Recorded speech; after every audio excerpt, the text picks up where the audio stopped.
All right, Bruchim Abayim, welcome everyone. This is Rabbi Joseph Kolakowski. I'm a Hasidic rabbi. I work in interfaith ministry, prison ministry mostly, working, or I would call it multi-faith setting. Just a little bit of a background about who I am. I have read through the entire Talmud several times, at least the Babylonian Talmud, Mishnah, which is the core of the Talmud, many times. Pretty much familiar with that back and forward.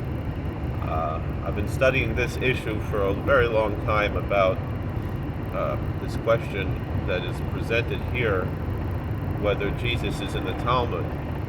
And right now I want to address this video. I'll admit I haven't been through the entirety of the Jerusalem Talmud nor the Tosefta. However, I want to address this video. I'm not going to actually present the whole video, but Father Calvin Robinson, I believe, is an Anglican priest. He's here in dialogue with Joel Webbon, who is a Calvinist theologian, I believe. And this Father Robinson got a lot of notoriety for calling out the Anglican Church's liberalism in many issues. And in this video here, he makes the following claim. He says the Talmud is, and I'm saying this is a false claim that he's making, the Talmud is uniquely hostile towards Jesus, who the Christians call the Christ. Islam may play off of Christianity as a Christian heresy, but Talmudic Judaism is explicitly anti-Christian.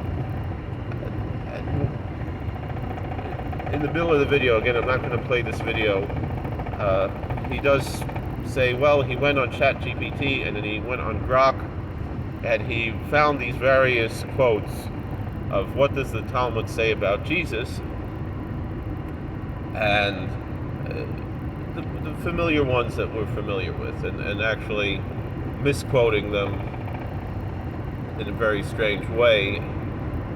So, with that being said, let's talk a little bit about these claims that are being made. So first and foremost, he's making a comparative religion comparison between Islam and Judaism.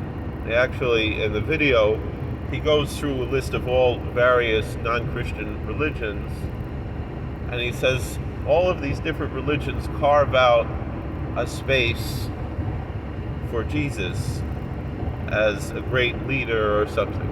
So the example, of course, of Islam believes that Jesus, not only as is well known as the prophet Isa in Islam, but also they call him Mashiach. They call him the Messiah. Now the meaning of Messiah in Islam is different than the meaning of Messiah in Christianity, and the meaning of Messiah in both Islam and Christianity is different than the meaning of the Messiah in Judaism. And not only, but within Judaism, the word Messiah, Mashiach, can mean many different things. So in Islam, Jesus is actually a very important figure.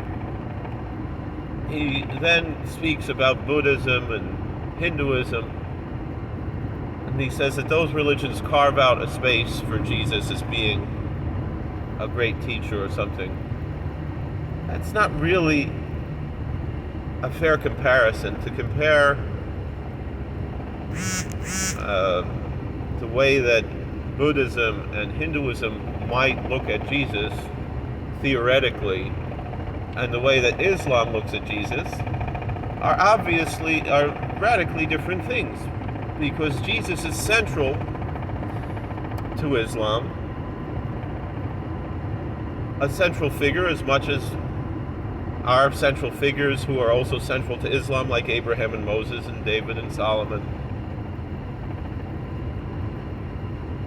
But he is not a central figure by any means in Buddhism or Hinduism. The best I could compare it to is another British theologian,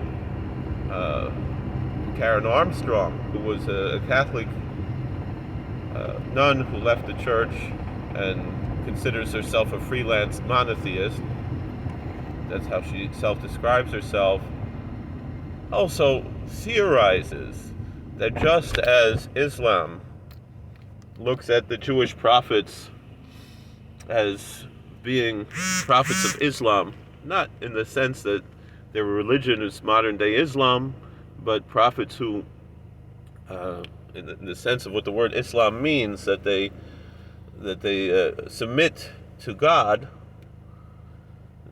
Karen Armstrong theorizes that if Muhammad knew about Gautama, the Buddha, he would also have included the Buddha in the canon of the prophets of Islam. But because they did not know about it, later Muslims obviously have no connection to the Buddha, and some more radical Muslims, of course, see Buddhism as shirk, as idolatry, and have that approach. And of course, we know the stories what happened when the various radical groups destroyed very ancient statues of Buddha.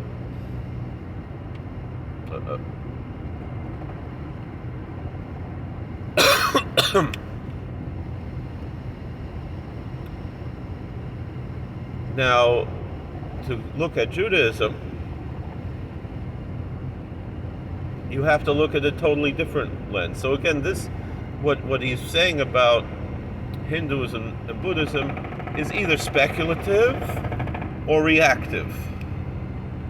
Meaning, when Buddhism and Hinduism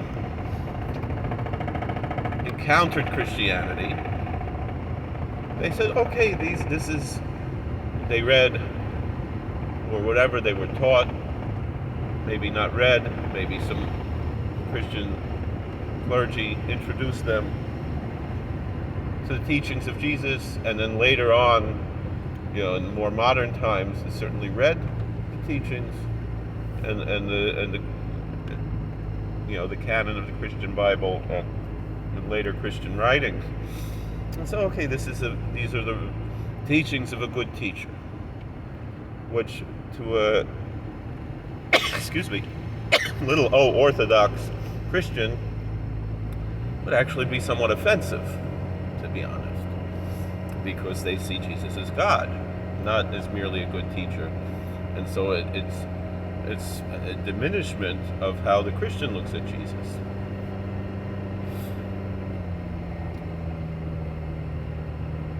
The little O Orthodox, which would include the big O Orthodox as well.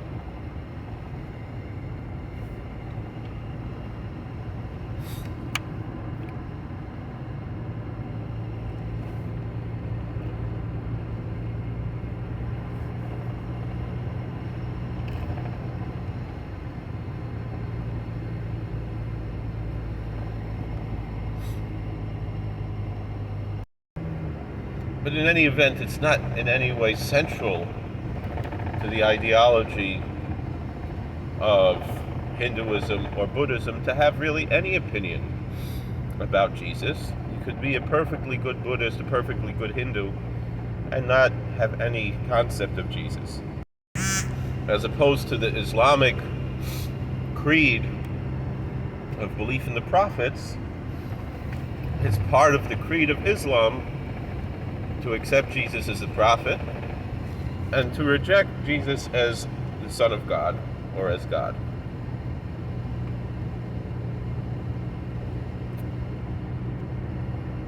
So already we see that the worldview approach, being obviously Christian-centered, which I don't blame a Christian priest, of course, should have a Christian-centered worldview. That makes sense. That's what a Christian is supposed to have. But understanding this, it's a fascinating thing, because just like, for example, when a Christian reads our Bible they'll say, oh, look, this prophecy here about King Hezekiah, it's really talking about Jesus. This description of the suffering servant, well, that, to the Christian, obviously that's Jesus. Because they have a Christian-centered worldview. And it's their bias of how they're looking at these texts. Because they have their Messiah, who they believe to be God. Of course they're going to see that in everything. Whereas someone else will read it and maybe see something else in it. That's to be expected. And so, in this way, I'm not. The reason why I'm prefacing it like this is that I'm not accusing this Father Robinson of a particularly anti-Semitic approach. First of all, those who have followed my channel know I don't like that term anti-Semitism because it racializes the Jewish identity. To me, and I know that my view is not popular, the Jewish identity is firmly a religious identity. And whatever non-religious approach that a Jew might have, or that a self-identified Jew might have to Jewish identity, it can always be rooted in some way back to some religious belief, even in rejection of that belief.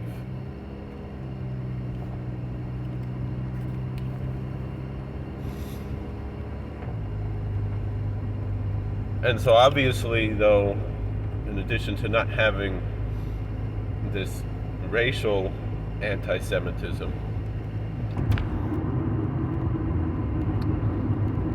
as much as he is expressing something which is a term that I prefer to use, Judeophobic, and against my religion, I understand where it's coming from, because it's coming from a Christian-centered worldview that is Christ-centered, that this priest, obviously, being a good Christian, sees Jesus in everything. However, it's his ignorance of the Talmud that leads him to assume that just as much as he is obsessed with Jesus, so too the Buddhist is obsessed with Jesus, and the Hindu is obsessed with Jesus, and so too the Jew is obsessed with Jesus. And yet there he says that what he says is Talmudic Judaism presents, and explicitly his claim is both of Mr. Webbon and Father Robinson, maybe Reverend Webbon, I'm not sure. I'll just err, or Dr. Webbon, I'll err on the side of respecting a title of doctor or reverend or whatever. Joel Webbon, I know he's on Twitter, that's about all I know about him. And this Father Robinson,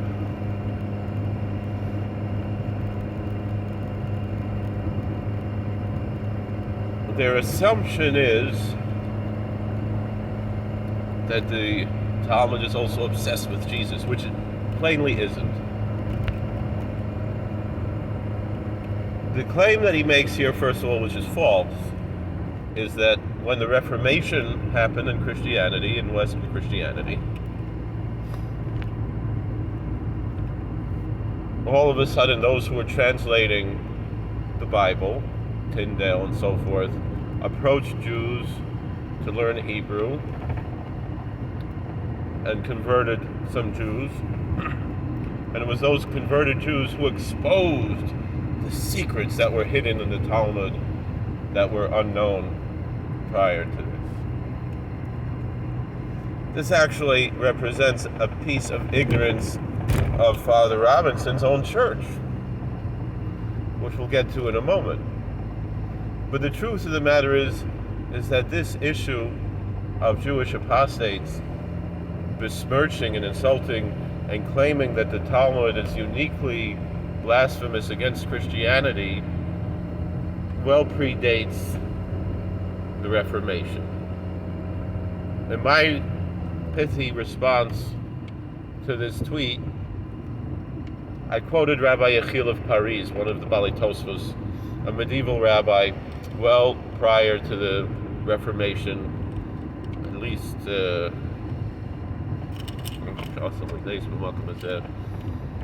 400 years before the Reformation, something like that, 400 years before the Reformation.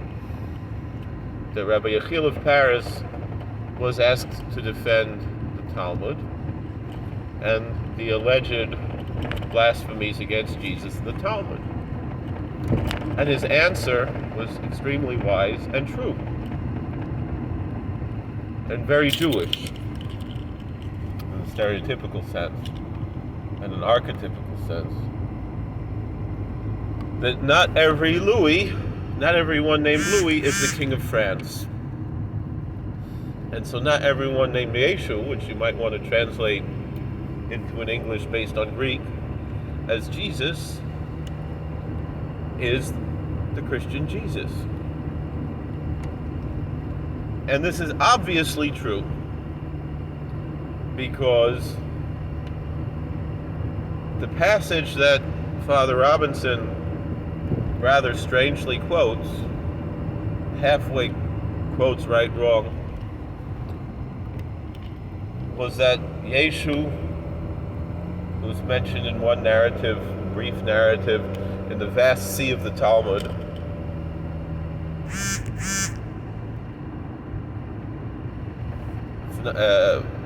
there's one Yeshu who was a student of Rabbi Yehoshua ben Prachia. Rabbi Joshua, the son of Prachia, and the name Joshua could just as much be anglicized as Jesus, as you can see in the translations of the Apocrypha, where Yehoshua ben Nun is called Jesus, the son of No, because coming from meaning Joshua of the book of Joshua, in the Greek books, it's called Jesus. It's obviously not the same Jesus. Obviously we're talking about someone from 1300 years earlier. So too, not everyone named Louis is the king of France.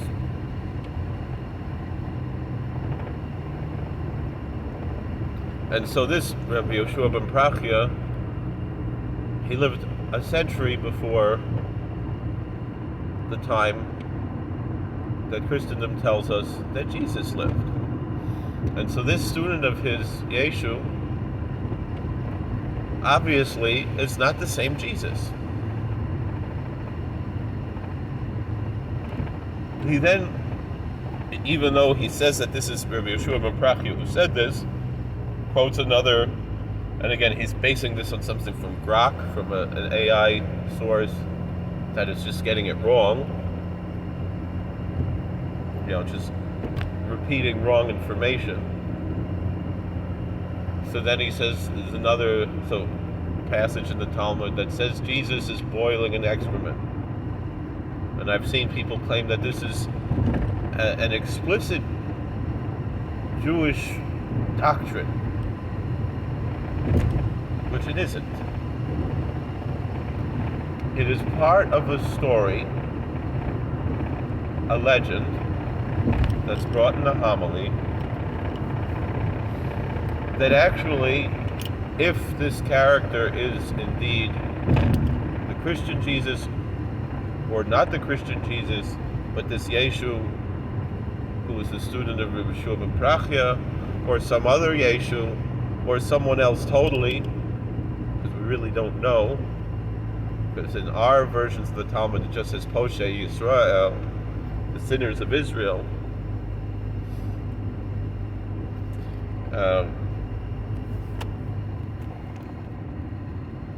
The intentional sinners of Israel would say, or intentionally negligent sinners of Israel, you could say,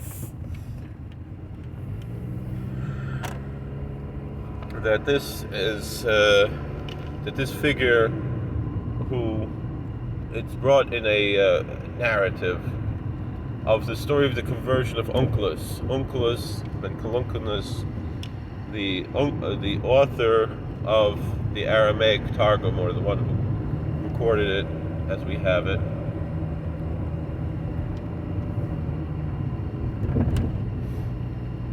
That before his conversion he practiced some necromancy and summoned the spirits or the archetypes of various people, Caesar and Balaam, others, and asked about the Jews, asked how are the Jews regarded in the next world, and asked for advice as to whether or not he should convert to Judaism or not. And so Balaam and I believe Titus both said, do not convert. And then this one, who's identified in our copies of the Talmud as Poshei Yisrael, as the sinners of Israel, said you should convert. And then they asked these various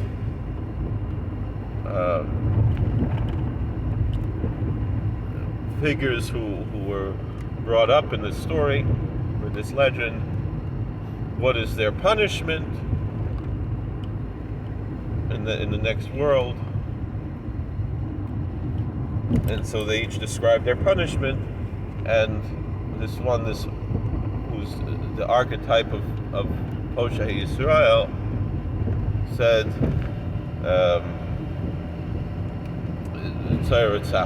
said that his punishment is boiling excrement.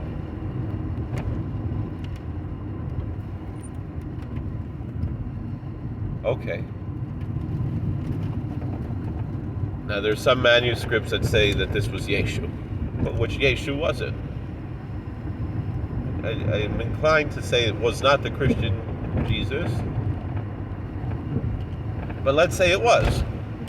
Now and then the end of this homily says, look at the difference between the wicked pagans and the Jewish sinners. The pagans hate the Jews, and yet the Jewish sinner, even if he denied our religion and engaged in various sinful actions, nonetheless loves the Jewish people and encourages conversion.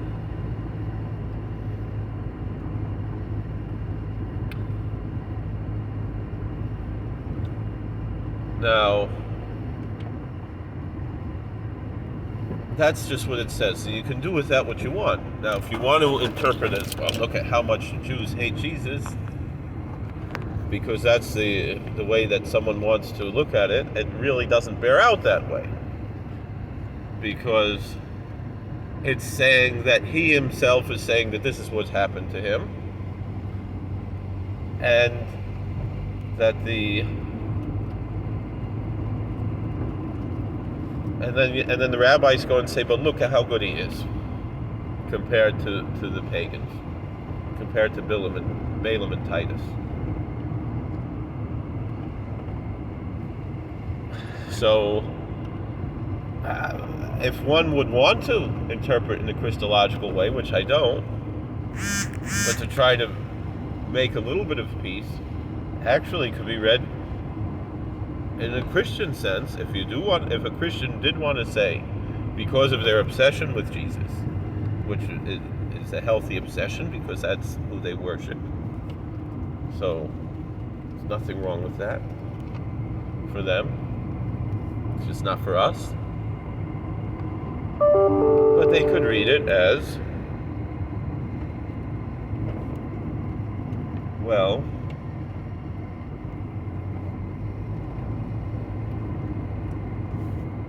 according to Christianity, right, Jesus suffered on the cross for the sins of the world, right, and then descended into hell for 3 days to redeem the sinners, because according to Christianity he was sinless, and rose on the third day. So when they're asking Madinoi Shalois Va'ish,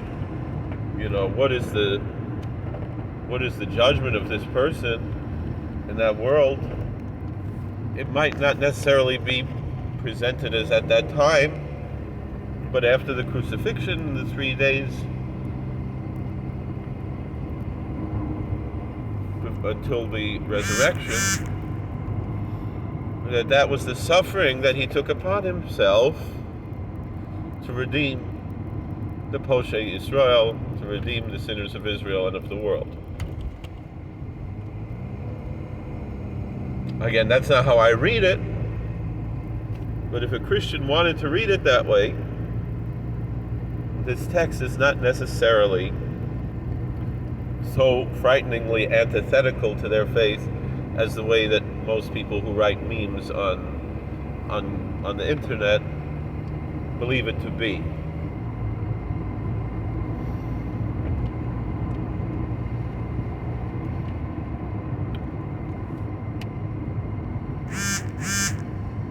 So the claim, though, that Father Robinson makes is that, as he states it, Talmudic Judaism, and Joel Webbon states that Talmudic Judaism is uniquely anti-Christian in a way that no other religion is. But the truth of the matter is, very plainly stated, these handful of references that are not very clearly, and there are one or two more similar ones, that many people want to interpret it as talking about Jesus, really are not talking about Jesus. And the reason why a Christian wants it to talk about Jesus is because they love Jesus. More power to them. That's part of their religion. It's like a Muslim loves Muhammad, and the Buddhist loves Buddha. And the Christian, it's not really just like, because the Christian actually believes that Jesus is God. So there you have it. But to say that Talmudic Judaism, as he presents it, is uniquely anti-Christian, it just isn't the case. It's a minor, these few statements about Jesus are, even if they were about the Christian Jesus, are quite minor and not the focus of anybody's real study of the Talmud. Most people who are studying the Talmud all day would see these passages as a rather insignificant footnote and not really be anything that important, and much more interest in, the ethical and moral and legal teachings. What do you do in tort law if your ox gores your neighbor's ox? And how much do you have to pay for the damages? And what are your responsibilities to your neighbors and so forth? Or the laws of the Sabbath? Or the ethical teachings of Pirkei Avos? If someone wants an introduction to the Talmud, I would recommend Pirkei Avos, the often called the Ethics of the Fathers, or the Chapters of the Fathers. A brief 6 chapters, probably originally 5 chapters, of ethical and moral teachings, none of which talks about Jesus, although Rabbi Yehoshua ben Prachia is quoted there, again 100 years before Jesus. And just, nice ethical and moral teachings and philosophical teachings and insights into Scripture and so forth. That would, be a good introduction. And that's something that is very widely studied. And it's in no way uniquely anti-Christian.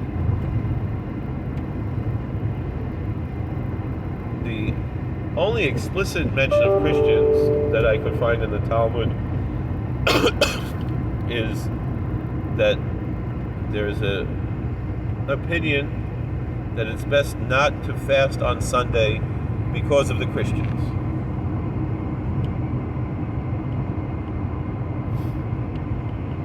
Which I guess would mean to say, to show respect for the Christians, that is their feast day. That is what they call the Lord's Day. Could be interpreted other ways too. But it's really not clear exactly what that's referring to. But that's the only time it says that one should not fast on Sunday. But they are note stream. And it would seem, since it's, that it's not talking about any other group, that this is talking the Nazarenes. This is talking about the Christians. And that's the only thing that I could find explicitly. There are other passages also rather innocuous about that, but nothing that obviously must be talking about the Christian Jesus. Anything I found anywhere in the Talmud. Again, there are all kinds of theories. Oh, this passage is talking about Jesus. This passage is a reference to Christianity. But you have nothing clear and explicit about it. And essentially, I know one popular Jewish apologist likes to say that God invented Mormonism so Christians can know how Jews feel. Just like the average Christian is not walking around thinking about Joseph Smith and being obsessed of saying denying that Joseph Smith is a prophet.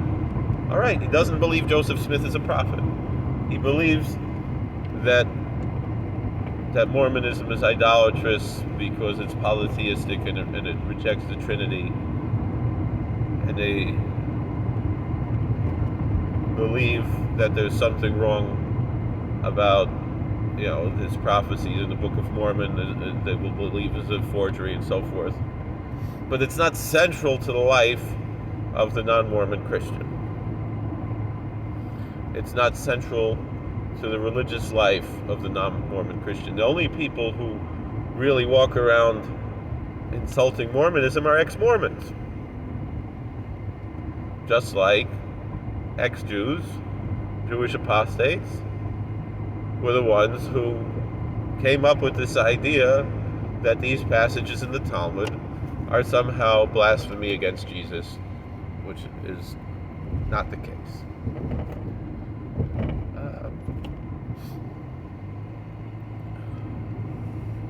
But just like the average Christian is not walking around denying that Joseph Smith is a prophet or denying that Muhammad is a prophet, they don't believe these things, but they're not really anything central to their worldview. This is how Judaism, for the most part, thinks about Christianity, thinks about Jesus. It's pretty much just not on our radar. It's not that we explicitly deny Jesus. It's we more or less passively deny, all right, in the same way that the average Christian denies Joseph Smith or Muhammad. And it's in no way an obsession, the way that Father Robinson is claiming it is. And again, but I understand why he's saying this. It's not so much that he hates Jews or even hates Judaism, but that he loves Jesus.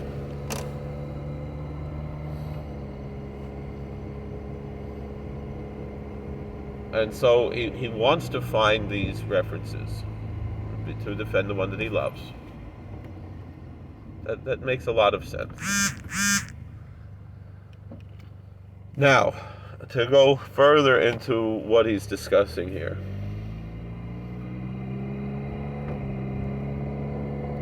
I will admit that there were later Jewish polemics that were in reaction to Christianity, mostly the Christian persecution of Jews, that did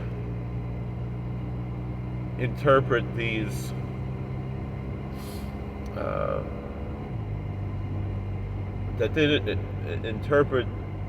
passages in the Talmud as being a reference to Christianity in an ahistorical and frankly wrong manner. So meaning that later in history, well after, certainly already into medieval times, well after the Talmud was finished, in the face of Christian persecution of Jews, there were some Jewish authors who pieced together these and other stories to claim that these actually were talking about Jesus, and actually some developed a rather interesting conspiracy theory that Christianity was invented by the rabbis for the sake of, on one hand, distancing whatever groups that were invented by this heretic from the Jewish world, talking about this Yeshu who is not the same as the Christian Jesus, and inventing a mythology around him to bring the pagan world to monotheism, and thus invented Christianity as a means of essentially spreading monotheism to the world and spreading the essential ideas of Torah to the world. So still, even in those pretty anti-Christian polemics, there was still some hint of something positive. But these are very ahistorical and came about later, mostly as a reaction to Christianity. What Father Robinson is claiming is that the Talmud itself is a reaction to Christianity. It's explicitly not so, and from the Christian Bible you could prove that. Because if you read when Jesus is admonishing the scribes and Pharisees for their hypocrisy, he also extols their piety and extols their ideology as being in the seat of Moses. He says, "Heed the scribes and Pharisees, for they sit in the seat of Moses." I believe that's Matthew 28, if I'm not mistaken. Could be wrong. Maybe it's 23. I don't remember. I think it's Matthew 23 now. Where he says that they're hypocrites, but that their ideology is authentic. And basically, the teachings that later formed the Talmud actually did come from Moses, or based in Mosaic tradition. That's what it says in the Christian Bible.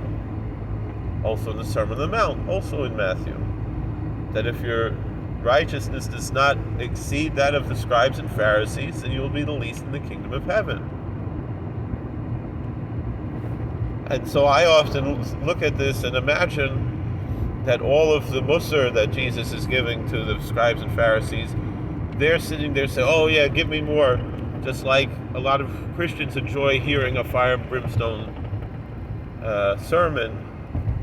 That there's a certain cathartic effect that comes from hearing such a sermon. So too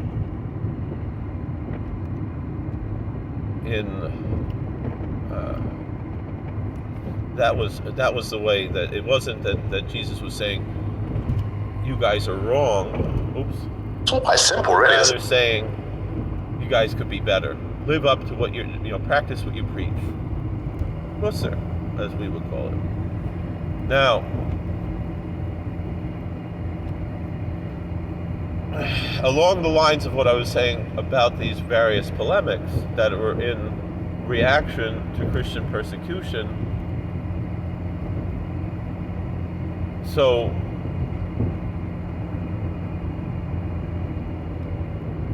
when Father Robinson here is claiming that Israel, although a totally secular country for the most part, is influenced culturally by the supposed anti-Christian aspects of the Talmud, which we've for the most part disproven here,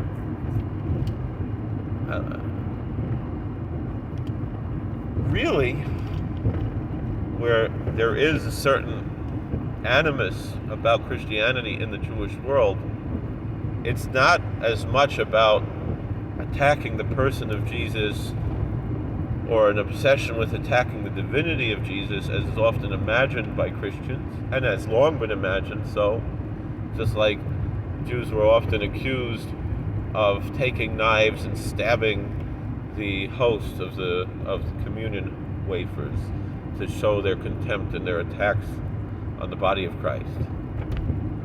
Nonsense. Never happened, as far as I know, except maybe some Frankish cults or something like that, which were very anti-Talmudic and anti-Jewish.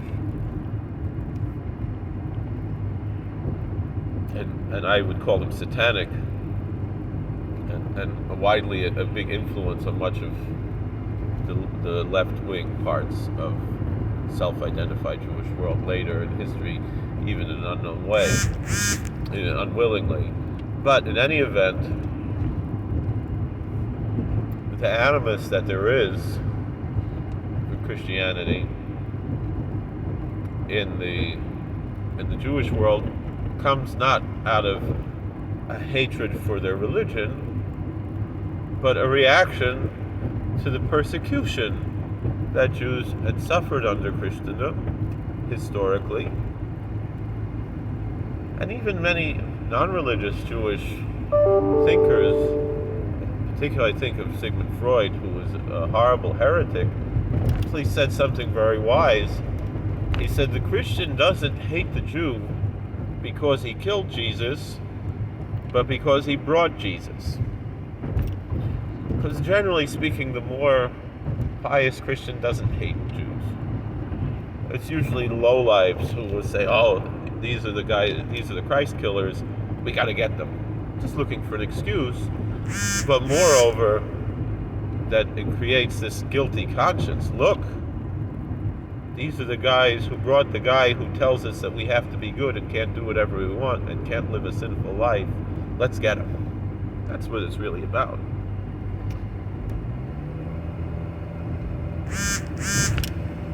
Well, if you made it this far, it's already 43 minutes. Thank you for watching. But I understand, especially now, and I think Father Robinson should know, in England, the love and respect between Chief Rabbi Jonathan Sacks of Blessed Mary and so many Christians, and the love that they had for one another, shows that it's and actually the teachings that Rabbi Sacks had about the multi-faith world even being part of God's plan, which already is a Maimonidean idea. Maimonides said himself that although Jews suffered under Christians and Muslims, or self-professed Christians and self-professed Muslims, nonetheless Christianity and Islam both brought the pagan world to monotheism, and not only to monotheism, but to the ideals of Torah, as Rabbi Yaakov Emden, the Ivitz, taught, that there was nothing that spread Torah more than Jesus and the church. That Christianity accomplished the goals of Judaism for the world in a way that Jews, by and far, did not, usually could not, because of Christians and Muslims. And so they might not have done a perfect job, but they did a pretty good one. And reflecting on kind of what we said about the Mormons, I once heard a Catholic speaker explain that although in the Catholic Church they do not believe Mormons to be Christians, that doesn't mean we can't be friends. And so just because Christians and Muslims are not Jews doesn't mean we can't be friends.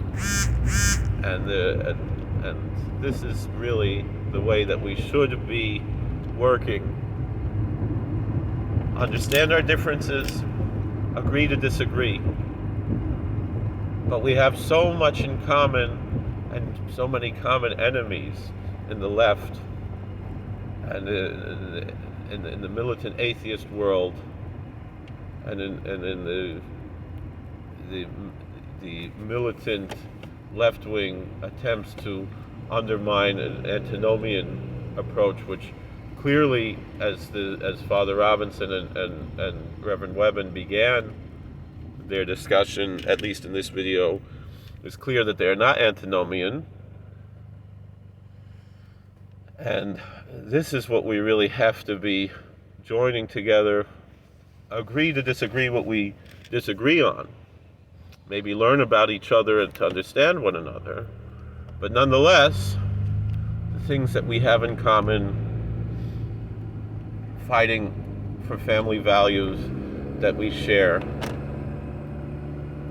this is what we should be working together for. And even if not that, at least to have mutual respect and love and camaraderie for one another. Thank you for watching. God bless. Please like, share, and subscribe, comment. We'll see you later.